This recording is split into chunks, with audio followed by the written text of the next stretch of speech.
आज मैं आप लोगों को भगवान की कहानी सुनाने जा रही हूँ। सोनू अपनी दादी को बोलता है, दादी जी मुझे कहानी सुनाइए।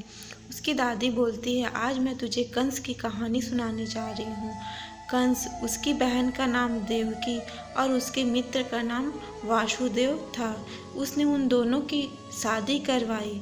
शादी के बाद विदाई के समय आकाशवाणी हुई कि तुमने जिन लोगों की शादी करवाई है उसी का पुत्र तुम्हारी मृत्यु का कारण बनेगा। उसने तुरंत अपनी बहन और अपने मित्र को काल कोठरी में बंद करवा दिया और कंस ने उनके पुत्रों को एक एक करके मार डाला।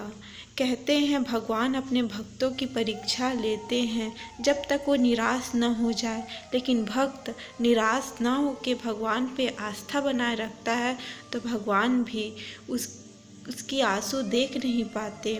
और ऐसी ही देवकी और वासुदेव जी के साथ हुआ। भगवान उनकी आप पीड़ा देख नहीं पाए और उनके पुत्र के रूप में जन्म लिए। सोनू ने अपनी दादी से कहा, हम भगवान को बुलाएंगे तो आ जाएंगे। उसकी दादी ने मुस्कुराया और कहा, पहले जन्म में वासुदेव और देवकी ने बहुत कठिन तपस्या की तो भगवान उनके समक्ष प्रकट होके उनसे पूछे, तुम्हें क्या चाहिए? उन्होंने कहा, हमें ईश्वर जैसे पुत्र चाहिए।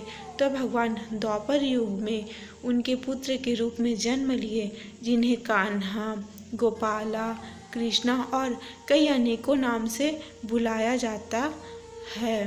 भगवान अपनी माया से वासुदेव के जरिए यशोदा जी के पास चले गए और वासुदेव ने कृष्ण भगवान को उनके पास सुला दिया और उस बच्चे को अपने साथ ले आए।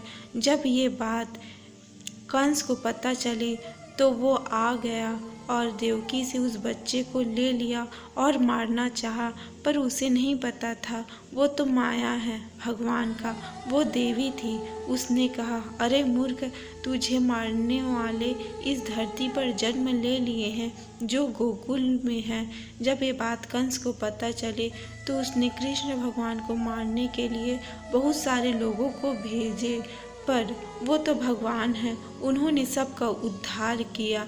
और इधर नंद बाबा और यशोदा जी कृष्ण भगवान के साथ बहुत खुश थे। यशोदा जी उन्हें लाड करती, उन्हें खिलाती, उनके नखरे उठाती और इधर कंस उन्हें मारने का बहुत सारे विचार बनाता।